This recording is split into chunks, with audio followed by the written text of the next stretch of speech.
সেই সময় মালিক ডাক দে বলবে, বান্দা নেকি কি পাইছো? বান্দা বলে, মালিক নেকি কেউ দিল না। ভাইয়ের কাছে গিয়েছিলাম, ভাইও নেকি দেয় নাই। মাকে বললাম, মা দুনিয়াতে কত ভালোবাসলো, মাকে বললাম, মাও নেকি দিল না। ওদিকে বাবার কাছে গেলাম, বাবাও দিল না। মালিক বলবে, কেউ দেয় নাই? বলে, না কেউ দেয় নাই। আল্লাহ বলবেন, আমার হুকুম মানো নাই।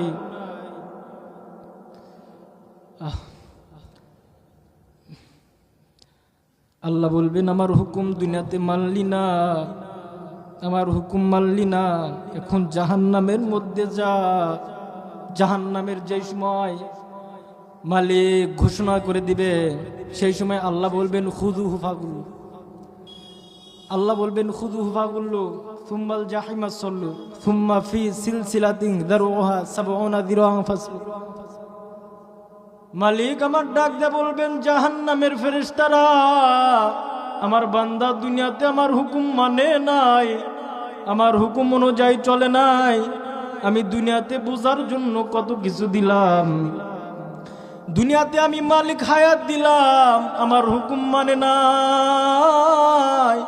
অথচ তার মা বাবার দিকে তাকাইয়া দেখলে, মা বাবা যদি কথার অবাধ্য হয়, মা বাবা যদি সন্তানের কারণে যদি দুনিয়াতে বেইজ্জতি হয়, মা বাবা ছেলে সন্তানকে ত্যায্য করে দেয়, সরকারের হুকুম যদি দেশে থেকে যদি সরকারের হুকুম না মানে সরকার জেলের মধ্যে ঢুকায়া দেয়।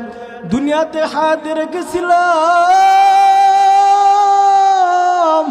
আমার হুকুম মানে নাই, এরপরও তাকে আমি গলায় টিপি দিয়ে মারি নাই, তার নিঃশ্বাস আমি বন্ধ করে দেই নাই, তার শ্বাস বন্ধ করে দেই নাই, তার বাতাসও বন্ধ করে দেই নাই, মাছও বন্ধ করে দেই নাই, ভাত এটা খাওয়ার জন্য আমি তাকে নিষেধ করি নাই, তাকে আমার জমিন থেকে ভেগে যাওয়ার জন্য বলি নাই। এত সুযোগ দিলাম, আমার হুকুম মানলো না।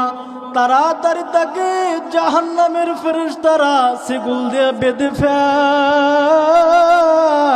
যেই সময় মালিক এই ঘোষণা দিবে, সাথে সাথে ফেরেশতারা আসবে। ফেরেশতারা এসে ওই নাফরমানকে আগুনের সেগুল দিয়ে পেঁচ দিয়ে ফালাইবে। হাদিসের মধ্যে পাওয়া যায়, তাফসিরের মধ্যেও পাওয়া যায়, গলার ভিতরে ঢুকাবে, মুখের ভিতর দিয়ে আগুনের সেগুল ঢুকাবে, পায়খানার রাস্তা দিয়ে বের করবে, আর আগুনের শিকল শরীরের সাথে পেঁচাইবে, জাহান্নামের দিকে টানতে থাকবে। একদল ফেরেশতা জাহান্নামের দিকে টানতে থাকবে, আর একদল পিছন দিয়ে লোহার শেকল দ্বারা, আগুনের শেকল দ্বারা তাকে পিটাইতে থাকবে, পিটাইতে থাকবে। ও ভাই, খেয়াল করে নিও, কবরে কিন্তু যাইতে হবে, মালিকের সামনে দাঁড়াইতে হবে। কি নিয়ে মালিকের সামনে দাঁড়াবো? নবীদের জীবনে পড়ে দেখো, সাহাবায়ে কেরামদের জীবনে পড়ে দেখো, আল্লাহর ওলিদের জীবনে পড়ে দেখো, তারা জিন্দেগিতে মালিকের নাফরমানি করে নাই। আল্লাহর ওলিদের জীবনে পড়ে দেখো, সারা জিন্দেগি ভর মালিকের গোলামি করেছে, এরপরও সারা জিন্দেগি কান্না করেছে। আজকে তোমার আমার কবরের চিন্তা নাই, আখিরাতের চিন্তা নাই, কবরের চিন্তা নাই, মিজানের চিন্তা নাই। যেই সময় ওই নাফরমানকে জাহান্নামের মধ্যে নিয়ে যাবে, নেওয়ার পর যেই সময় আগুনের মধ্যে ফালাইবে, নাফরমান এই পরিমাণ কান্না করবে, এই পরিমাণ আগুন, জাহান্নামের তেজের আগুন। ও ভাই, দুনিয়ার আগুন হাতে লাগলে হাতটাই পড়ে, পা লাগলে পাটাই পড়ে। আর আল্লাহ বলতেছেন, আল্লাযী তাত্তালিউ আলাল আফিদা। মালিক বলতেছেন, বান্দা আমার আগুন কেমন, তোমার শরীরে যদি লাগে কলিজা ভুনা করে ফলাইবে। আমার আজাব সহ্য করার শক্তি কিন্তু তোমার নাই। আমার ভয় দিলের মধ্যে ঢুকাও, আমার কাছে হেদায়েত চাও, আমার কাছে হেদায়েত চাও, আমার কাছে সেজদা এটা ভিক্ষা চাও। যদি আমার কাছে চাও আমি মালিক দিব।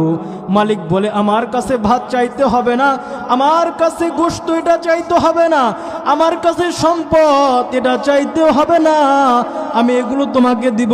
দুনিয়াতে পাঠাইছি একটু দেরি করে দিব না, একটু তাড়াতাড়ি দিব, দুনিয়াতে কিন্তু তোমাকে দিবই দিব। কিন্তু সেজদা এটা চাওয়া ছাড়া আমি দিব না, হেদায়েত এটা আমি চাওয়া ছাড়া দিব না, তোমাকে সহি বুঝ এটা আমি তোমার চাওয়া ছাড়া দিব না। মালিক বলতেছে বান্দা বুঝো, এরপরেও কবরে আসো।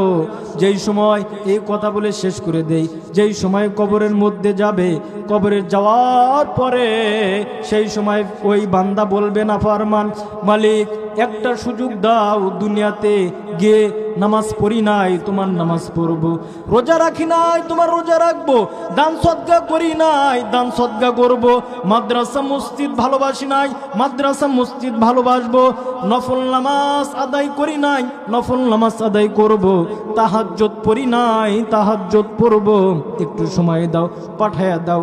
মালিক বলবে পাঠানো হবে না, পাঠানো হবে না।